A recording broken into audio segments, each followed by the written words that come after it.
संसार संसरणशील है।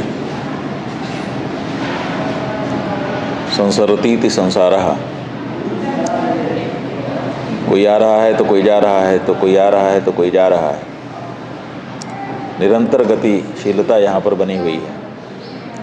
स्थायित्व तो यहाँ पर किसी चीज़ में नहीं है। इसलिए किसी के आने पर हर्षित होना और किसी के जाने पर दुखी होना, होते हैं लोग, लेकिन सच्चाई यही है कि ये तो होना ही है। कोई न कोई आएगा, लेकिन आने के बाद केवल कुछ समय उसको मिलता है अपना कर्तव्य दिखलाने के लिए, उसके बाद जाना ही होता है। बहुत से आए चले गए, लेकिन कुछ लोग ऐसे होते हैं जो कुछ अच्छा कार्य करके इतिहास में अपने नाम को कहीं न कहीं लंबे समय के लिए स्थायित्व प्रदान कर देते हैं। ऐसे ही एक व्यक्तित्व अपने देश के भूतपूर्व प्रधानमंत्री रह चुके डॉक्टर मनमोहन सिंह थे। उन्होंने अपनी योग्यता, अपनी प्रतिभा, अपनी क्षमता और देश के प्रति अपने लगाव के कारण अनेक रूपों में देश की सेवा की और निष्कलंक जीवन बिताते हुए अब अपने कलेवर को समेट कर धराधाम से पधार जाने का समाचार उनका मिला। हम 2 बार उनसे सीधे मिल सके। पहली बार ईस्वी सन 2007 में, जब राम सेतु तोड़ा जा रहा था। उस समय गुरु महाराज के आदेश से राम सेतु रक्षा मंच बना करके हमने राम सेतु की रक्षा का आंदोलन चलाया था। वो आंदोलन विस्तृत हुआ, अनेक स्थानों पर प्रदर्शन करवाए गए। उच्चतम न्यायालय में हम लोगों ने मुकदमा भी दाखिल किया। दिल्ली के रामलीला मैदान में बहुत बड़ी रैली की और इन्हीं सब के बीच गुरुजी महाराज ने कहा कि डॉक्टर मनमोहन सिंह जो देश के प्रधानमंत्री हैं, उनको जा कर के ये बात बताओ। तो हम लोगों ने प्रधानमंत्री मनमोहन सिंह जी से समय मांगा। एक प्रतिनिधि मंडल का गठन किया गया, जिसमें 9 और लोग थे। हम लोग 10 लोग मिलकर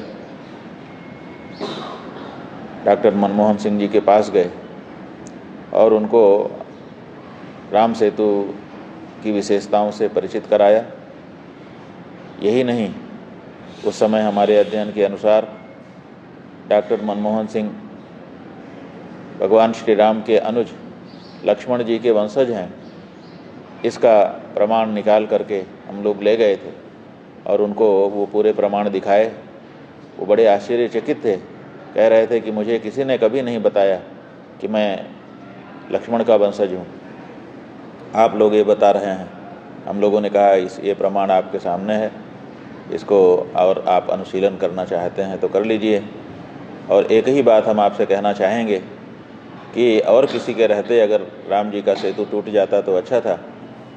माने अच्छा क्या था, चलाया जा सकता था, हृदय पर पत्थर रह करके इस बात को सहा जा सकता था। लेकिन लक्ष्मण का वंशज सत्ता में हो और राम जी का सेतु टूट जाए, ये अलग तरह की बात है। उन्होंने कहा कि मैं समझ गया, राम सेतु टूटना नहीं चाहिए। केवल आप एक काम करिए, TR बालू जो हमारे शिपिंग मिनिस्टर हैं, उनको अपनी बात समझा दीजिए। हम लोगों ने कहा कि अगर वो बैठक करें और समय दें तो हम लोग ये करेंगे। बाद में हम लोगों ने TR बालू से भी बैठक करके उनको भी समझाया और भगवती की कृपा से ऐसे रास्ते खोजे गए जिनसे राम सेतु की रक्षा हो सकी।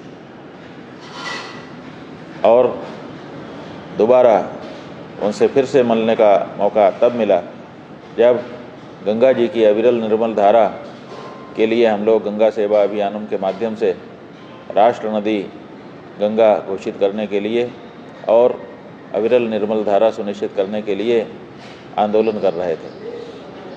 तब फिर एक बार पूज्यपाद ब्रह्मलीन गुरुजी महाराज के साथ एक प्रतिनिधि मंडल बनाकर हम लोग डॉक्टर मनमोहन सिंह जी से मिले और उनको 5 सूत्रीय मांगें दी गई, जिनमें एक था गंगा कार्य योजना प्रथम चरण और द्वितीय चरण को निरस्त किया जाना, नई संस्था गंगा नदी घाटी प्राधिकरण के नाम से सुस्थापित करना, जिसकी अध्यक्षता स्वयं प्रधानमंत्री करें, और साथ ही साथ गंगा जी को राष्ट्र नदी घोषित किया जाना और गंगा कार्य योजना में किए गए कार्यों की समीक्षा करते हुए गंगा जी के लिए अधिक बजट निकालना और अविरल धारा को सुनिश्चित करने के लिए जो गंगा नदी पर विशेष करके उत्तराखंड के क्षेत्र में बांध बनाए जा रहे थे उनको निरस्त करना। और हमको आज स्मरण करने में प्रसन्नता हो रही है कि हम लोग जिस दिन मिले उसी के 5 दिन के ठीक बाद गंगा जी को राष्ट्र नदी घोषित कर दिया गया और गंगा कार्य योजना को सदा सदा के लिए समाप्त कर दिया गया। गंगा नदी घाटी प्राधिकरण का गठन कर दिया गया। परम पूज्य महाराज श्री की ओर से उसमें कुछ सदस्य भी रखे गए, जिनमें एक काशी के हमारे बीडी त्रिपाठी जी और जल पुरुष राजेंद्र सिंह जी, हमारे काशी के डॉक्टर वीरभद्र मिश्र जी जो संकट मोचन मंदिर के महंत जी थे, इन सबको उसमें स्थान दिया गया और उसके बाद बैठकें भी उनकी हुई। तब ये सुनिश्चित किया जाना था कि गंगा की धारा अविरल हो। बाद में अनेक गंगा भक्तों के प्रयास से, जिसमें प्रोफेसर जी.डी. अग्रवाल जो बाद में हमसे दीक्षित होकर के स्वामी ज्ञान स्वरूप सानंद हो गए थे, उनके भी प्रयत्नों से गंगा नदी के ऊपर बनाए जा रहे कुछ बांधों को निरस्त किया गया और बहुत सारी दूसरी योजनाएं बनाई गईं। ये सब कार्य उनके माध्यम से हुआ था। एक बार और उनसे मिलने का हमको मौका मिला जब गंगा नदी पर जो बांध निरस्त किए जाने थे और जो नालों को नदी में मिलने से रोकने के लिए आंदोलन हम लोग चला रहे थे।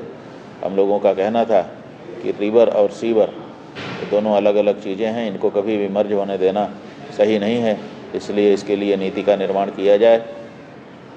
तब प्रधानमंत्री जी के साथ बैठक के लिए हम लोग प्रधानमंत्री भवन गए थे। ये 3 बार का उनसे हम लोगों का मिलना, उनसे बात करना और उन सब बातों में कुछ न कुछ प्राप्ति होना, ये आज स्मरण में आ रहा है। हमारा स्वयं का जो अनुभव रहा वो ये रहा कि वो बहुत गंभीरता से बातों को सुनते थे और जो हो सकता था उसको करने में विलंब नहीं लगाते थे। इसी तरह से और भी लोगों के अनुभव हैं। 10 साल तक प्रधानमंत्री के रूप में, उससे पूर्व जब देश में आर्थिक व्यवस्था गड़बड़ा गई थी, नरसिंह राव जी के द्वारा प्रेरित होकर के वो वित्त मंत्री देश के बने थे, तब उन्होंने पुनः देश में एक आर्थिक व्यवस्था को सुदृढ़ बनाने का कार्य किया था, जिसके कारण लोग उनके प्रति प्रशंसा का भाव रखते थे। लंबे समय से अवस्था बढ़ जाने के कारण की जो बीमारियां हैं उनसे जूझते हुए विगत सायंकाल उन्होंने शरीर छोड़ दिया है, ऐसे समाचार हम लोगों के मिले हैं। डॉक्टर मनमोहन सिंह जी के प्रति हम लोगों के मन में एक अच्छा भाव सदा से रहा है। हम चाहते थे कि स्वस्थ होने के बाद एक बार उनसे मिल करके जो जो हुआ है उसके बारे में स्मरण कराएं और बात करें, लेकिन वो मौका आपको नहीं मिल सकता है। लेकिन उनके जो परिजन हैं उन सब के लिए भगवान इस दुख को सहने की शक्ति प्रदान करें और उनको भी सद्गति प्राप्त हो, ऐसी भावना प्रार्थना भगवान के चरणों में निवेदित करते हुए हम उनका पुण्य स्मरण कर रहे हैं। नारायण।